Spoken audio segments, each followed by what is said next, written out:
Today on Behind the Label, an exclusive conversation with fashion superstar Giorgio Armani. We'll hear from Glenn Close, Kim Cattrall, and other celebrities about why they love to wear Armani on the red carpet.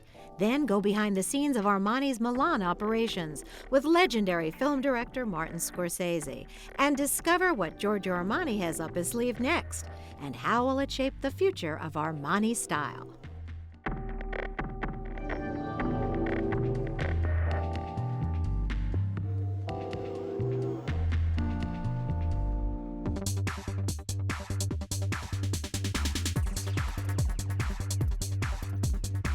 After 30 years in the fashion world, Giorgio Armani has become a living legend.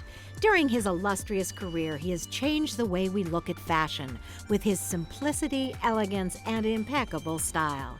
He has always stayed true to that design philosophy, and as a result, he continues to garner international attention and keep his fans coming back for more. I think it's been 20 years that I've been wearing Armani, and for me, it has been effortless elegance. I'm fascinated by his imagination, use of fabric, and design. He is like this myth to me. You know, he's just a name. He's this iconic label. True to form, Mr. Armani recently made headlines when he arrived in the Big Apple to show his latest collection after a long hiatus from the New York runways. Soon after this historic event, I was fortunate enough to sit down with Mr. Armani in his spectacular New York City penthouse, and with the help of a translator, talk to him about his extraordinary life. First of all, Mr. Armani, let me congratulate you. Last night was fabulous. What was interesting about it was very different. It was open to the public, and the biggest name celebrities were there. We've never had that democratic mix before. I wanted to do a show in New York because it had been a long time since I had been on the New York stage. This collection was born out of a very special concept, to be more free in my mind, and to be more creative, and to go beyond commercial restrictions, and beyond the image of me that is in the marketplace. I thought that the idea of a spectacular collection was worth showing to a lot of people, not only the usual people who see the collections, like the press, friends, the VIPs. There are a lot of people who think about fashion but never get to see it. They may read about it in the papers or see it on TV, but they don't get to experience it. The runway show is its own spectacle, especially for young people, for whom fashion is iconic, something you dream of. So I wanted the young people of New York to dream. Apparently, more than New York's young and hip came out to share Mr. Armani's dream that night. I was really impressed with his sort of theme for the night was just sort of, democracy in fashion. I know he invited a bunch of just, regular folks to the show tonight, which I think is really important because fashion is really about, being accessible to everyone. Your clothes represent clothes that make people look beautiful. You have said this. You are trying to make the man and woman look the most attractive they can. And for that reason, you have gone on record as saying that you don't like the fashion machine, that need of editors to find the new every year. You don't play that game. Certo, esiste questo gioco. Of course, the game does exist. I think it's because there aren't that many great ideas, and because the press tends to simplify things. They are happy to latch on to some theme. For example, to turn a little pleated skirt into some huge event. They also emphasize or give value to something that really shouldn't have that much value. That's the game, and it disturbs me. It even offends me. People expect creative things from a creative person. It is not enough to bring back some design from the past simply because the younger generations haven't experienced it yet. Because today, that generation is living in a completely different world. Thankfully, Giorgio Armani is an innovator rather than someone who recycles looks from the past. In fact, ever since his early career, when he worked with such famed designers as Nino Cerruti, Armani has been a creative visionary. But it wasn't always an easy path. You went to work for Nino Cerruti. but you really actually never studied design in school. Io non avevo il disegno. Sì, a scuola ero bravo a disegnare, ma allora... I didn't know how to draw. I mean, in school, I was able to draw historical imagery, like Greek temples, but I couldn't draw the human form. It was very difficult for me. When I was starting out, I'm not ashamed to say this, but I would sketch the maquette of Yves Saint Laurent. Poi ho preso la mia strada, ho preso il mio tratto, ho preso il modo di esprimere attraverso After a great deal of practice, I got better, and I was able to express my ideas in my drawings and communicate them to a seamstress in a factory. But it was very hard. I held on to some of my early drawings, and they are very elementary, very basic. But then slowly, I got better. Although he never went to school for design, Armani did have a great understanding of form from early on. Interestingly, it was his study of medicine that inspired his fascination with the human body and gave him a deep appreciation of life and people. Instead of becoming a doctor, healing people's bodies, you heal their souls. And in a way, you heal their bodies too, because you make them look better, so they feel better too. It's just you use clothing instead of medicine. Il progetto è molto ambizioso, mi sembra un attimo forzato. Maybe that's a bit much, but it's true. I did want to take care of the human body. I was fascinated by this incredible machine that to this day still remains a mystery. I wanted to be a country doctor, you know, like the ones you read about in novels. A doctor who takes care of poor people. I believe saving a human life is the most beautiful thing in the world. And instead, I try to save the human appearance with my clothing. And maybe along the way, I suggest a way of thinking. Io amo la gente, mi piace molto. I love people, from the most common person to the most celebrated person, from the most intelligent to the most modest. I love the human being, with all of its imperfections and weaknesses. Giorgio Armani loves people, and people love Armani. So much so that he has become one of the best-selling designers in the world.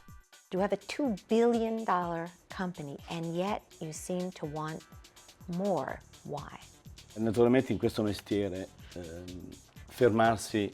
Naturally, in this industry, stopping is dangerous. This industry makes you move forward and find new paths in your choice of work. I have 5 different brands on the market, and I also have to be conscious of the competition. This industry also forces you to be very conscious of the marketplace and to remain in the public eye. Armani Casa is one of Mr. Armani's most recent lines. He said that designing a furniture and home collection helped to stimulate his creative energy. Now Armani Casa is a multi-million-dollar business. La gente stessa mi chiede spesso di agire in campi diversi. People often ask me to work in different areas, and this means that they have a belief in me and my capacity for imagination. So these two elements coexist, a need within the marketplace and a need within myself psychologically. It isn't enough for me to have made some beautiful clothes in the 70s, 80s, or 90s. I hope to be able to continue into 2010. Giorgio Armani. He is still one of the most important and talked about figures in fashion, with a career that spanned over 3 decades. And though he's already left an indelible mark on the business with his modern and timeless designs, he shows no signs of slowing down. In fact, he seems more and more inspired every day. Nel nostro mestiere non è mai nulla di certo. In our industry, nothing is certain, and I find that very exciting. I think one of the best things about fashion is that it is creative, but its creativity is translated into something people can wear and use. It's not just a painting that you see on a wall when you come home from work. It is something you use to live, something you use to look in the mirror and feel better about yourself.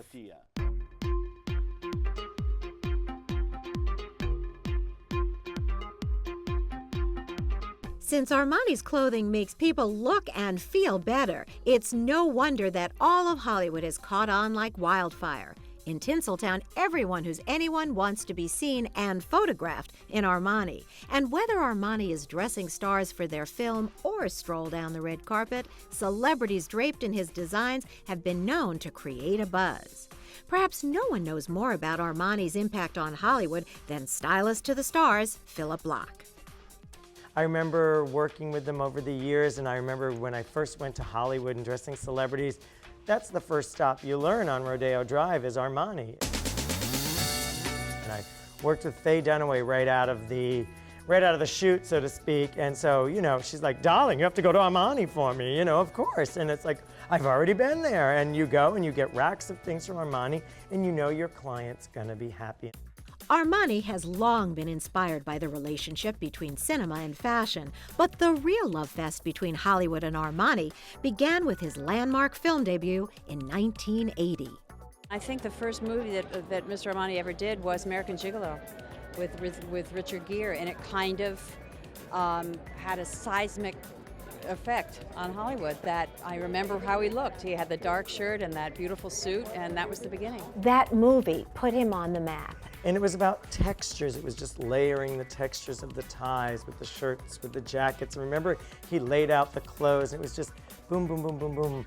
It was just the little differences that made it look so rich. And you're like, I want a closet like that. American Gigolo was just the beginning. Armani went on to design for many other blockbusters, including The Untouchables and Batman.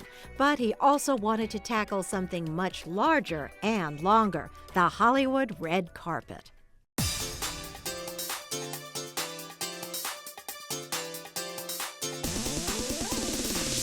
He was the first to get the connection between dressing for the red carpet, Hollywood, and people taking notice. Well, he had the secret weapon, Wanda McDaniel.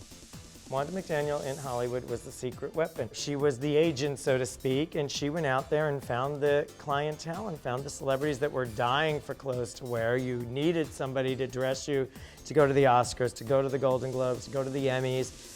And Wanda was just, it was a great team. I've worn his clothes all the time. He's incredibly generous, and certain occasions to allow me to wear certain pieces of his clothes, and then to clothe me in movies. It's very generous, and I'm deeply grateful for it. These gowns are timeless, aren't they? Really classic, but timeless. But then you go into something like this, which is so in the moment. It's more minimal. It's more satiny and chic and sophisticated, but not beaded. Very like Julia Roberts wore to the Oscars this year.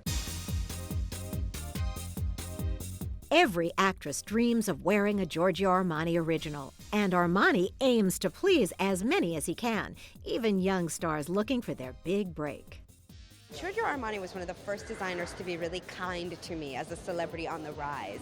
They dressed me when everybody else was going, Carrie who? So for that reason, they have a really special place in my heart. Few women wear Armani better than Sex and the City star Kim Cattrall. In fact, she caused quite a stir when she showed off her Armani at the Emmys. Kim Cattrall comes in this amazing Armani gown to, I think it was the Emmy Awards, all cut out, and it was like, wow! She just stood out like a Christmas tree, and it looked amazing, and she looked hot and sexy in Armani. I think it's about the cut and the style, and you can dress it up, you can dress it down. The quality, it's always there, it's beautiful. Kim Cattrall told us that he provides the canvas. He provides the canvas to create the art. Exactly, and then the hair and makeup and all that's the painting. You have this great canvas, this dress, it's there, it's artwork, and then you paint and put on the hair and makeup and boom, you're an oil painting.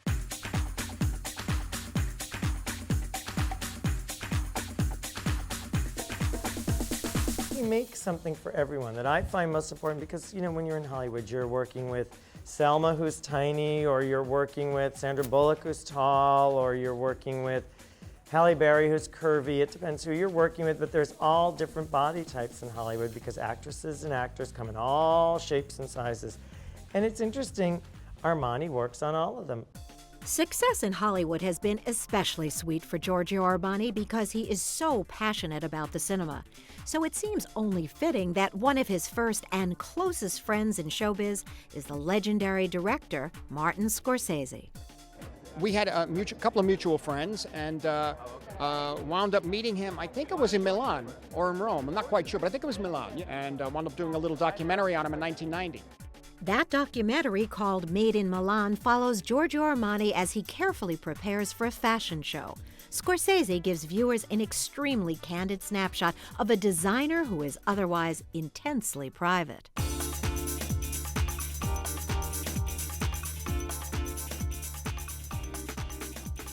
Whenever someone asks me if it's easier to design a men's or a woman's collection, I answer, I draw the men's collection with my left hand. It's like a welcome ritual, almost the way a pianist practices scales. Good. Silvana, 20 centimeters shorter on the coat. I'm fascinated by his vision of form, of the elegance of his form, the elegance of his designs. It's almost like a person who is sort of dressed so many people in the world. It's like walking art pieces, really. Scorsese wasn't the only one to recognize that an Armani design is in fact art.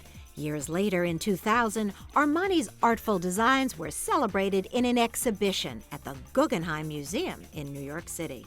If you had to characterize what Mr. Armani's main contribution, what his importance is in the world of fashion, what would it be? Classic tailoring. He has taken classic tailoring and then reinvented it and made it his own. Yeah. He's really done his own form of reinvention. And he's not trying to go out of the box. He just takes it and does something a little special with it. It's the little nuances that make it Armani and make it special.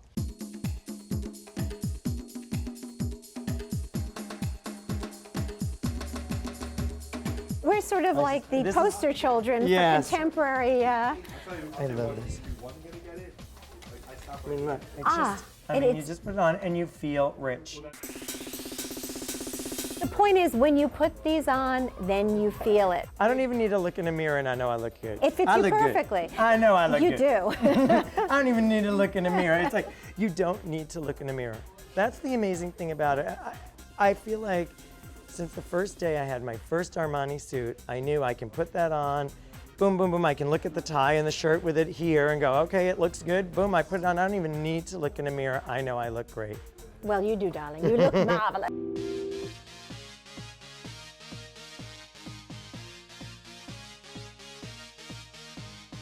Giorgio Armani, an eternal favorite of the famous and the fashionable. In fact, he was the very first designer named to the Rodeo Drive Walk of Style. But Giorgio Armani doesn't just design for the stars. He is a star, a superstar. And for his talent, the Fashion Group International presented him with the Superstar Award for 2004. This is a major award, but you once said in an interview, I would rather have the Best Collection Award than the Superstar Award. In effetti, io sono molto romantico. Ultimately, I'm a romantic. Romantic meaning I believe in certain principles and certain beliefs. I'm of the opinion that if a dress gets published in a newspaper, it's because it's a beautiful dress, and it's not because someone is doing someone else a favor. Certainly the award I'm getting is an award that recognizes my work in general, and that I've survived for 30 years, which is kind of amazing. Essere qui dopo 30 anni di attività, che è una cosa abbastanza... Don't think you can get rid of me with a prize. I'm still creative and very aware of the market. As for my way of thinking, I approach each collection as if it's my first. And that's why I say the prize should be for the best collection and not the superstar. Whether he likes it or not, Giorgio Armani is a superstar. Not only is he recognized in every corner of the globe, in the fashion world he's considered royalty, but he still keeps it real and is a generous friend to many. I love how we all know him personally. We've had conversations, we've had dinner, I've been a guest of his in Italy, and yet we all still refer to him as Mr. Armani, which is definitely shows you something right there. It's like the queen. There were only two, as I remember in fashion, there was Mr. Blass and Mr. Armani. Mr. Everybody Blass, else Mr. you know Armani. by their first name, right? Exactly. It's true. Few designers can command that level of respect. But then again, not many have had a career as impressive as Giorgio Armani. In fact, it's hard to believe that Armani has been going strong long enough to have just turned 70. And have you seen him lately? He looks amazing. He looks gorgeous. I want to go to his trainer. I want to go do whatever he's doing because he looks great. And that man is in better shape than anyone I know. What's his secret for remaining so vibrant and youthful? Well, if you ask Mr. Armani, it has nothing to do with leading the glam life or globetrotting to one of his many fabulous vacation homes. Ultimately, I'm not able to take advantage of my financial success because I'm afraid that would mean ending my work life. I don't want to end my work life because work is what keeps me alive. Armani's intense work ethic keeps him both physically and mentally fit, and it's that same drive that keeps him looking fashion forward. He doesn't want to be known as just the icon of the 80s and 90s. It's important for him that his clothes are still relevant. He does do things that change, but you can't beat the classics. You know, he truly is someone who works with the classics over and over again. His designs are timeless, yet always of the moment. And that's what makes Armani such a creative genius.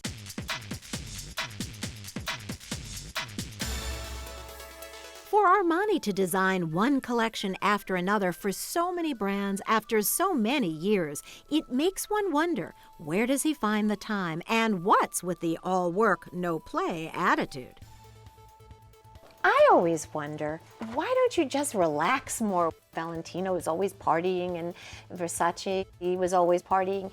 You live for your work. You really live for your work. Io credo che anche gli altri lavoravano per vivere, vivevano per lavorare, ma I think the others worked and they lived to work.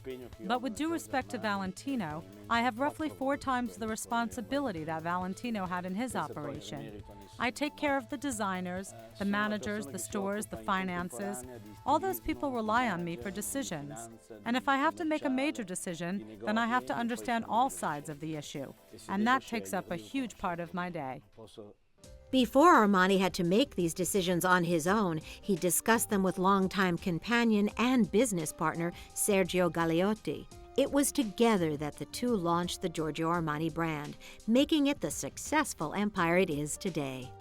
You were urged on to go out on your own by your partner. He unfortunately died far too young, but you did go on. Could you have done it without him? molto difficile dare una risposta. That's a difficult question to answer, but I will say you shouldn't be alone in life, for better or worse. You have to have a partner.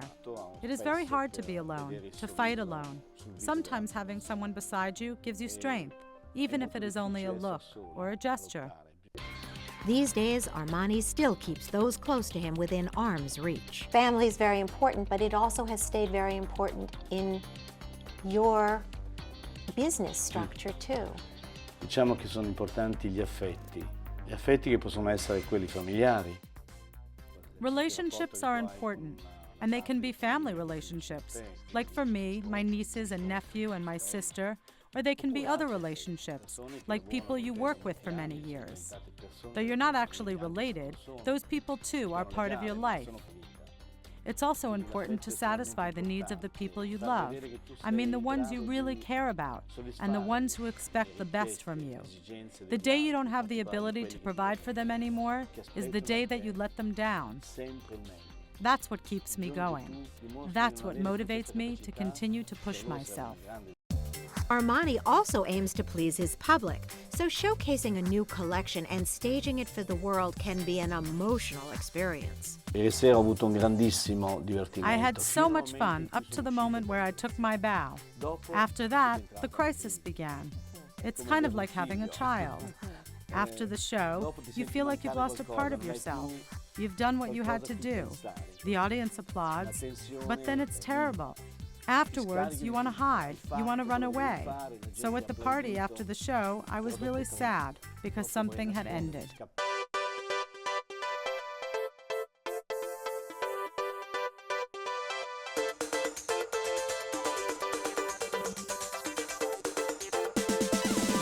What Giorgio Armani has created in the last 30 years is awe-inspiring. His empire spans 100 countries, ringing up over $2 billion in sales. Armani products range from blazers and blouses to candles and coffee cups, from fragrances and fine china to bedding and beyond. It's a huge achievement, but as one would expect with Armani, there's still more to come. Naturalmente in questo mestiere fermarsi è pericoloso. Naturally, this industry forces you to keep going forward. You have to find new roads in what you do.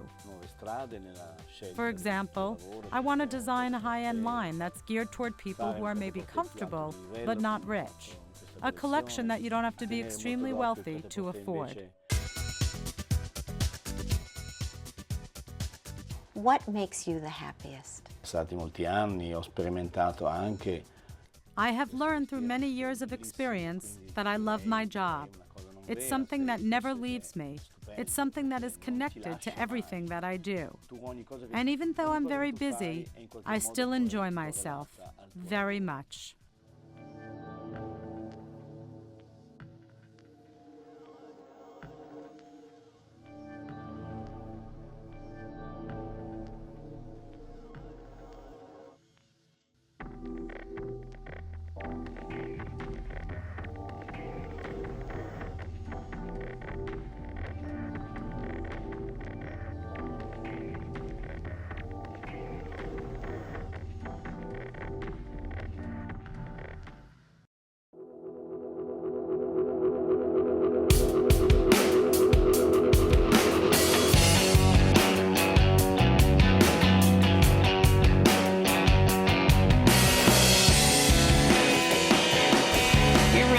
Living the dream, I would imagine, the expat dream. I feel more free here than I do in the States. If you're not happy with what you're doing, you should really think about it and not be afraid of change. Nice place to live, don't you think? Not bad. Perfect, let's eat. Sex, drugs, rock and roll and food. Today my guest, Anthony Bourdain. And everything is on the table. I covered my shyness with a megalomania and exhibitionism. Some might even call it psychotic behavior. I am actually your sous chef today. Yes, I know, and it's something that I've wanted for years. The king of chefs. I'm trying to translate and tell you something about who we are. Bill Clinton sat for me as his last official portrait as president. I said to him, Mr. President, will you show me the love? One of his advisors actually said, Mr. President, whatever you do, don't show him the love. Larry King comes on and he holds up my picture and he says, this is disgusting. Hi, I'm Peter Sarsgaard. I've heard from reliable sources that you're the king of smoothies. I want to introduce you to Tabitha. When you came to me, I said, you've got to get rid of gluten. You were not that nice about it. You were very, very firm. And I was so desperate to feel good that I would have done anything that you told me.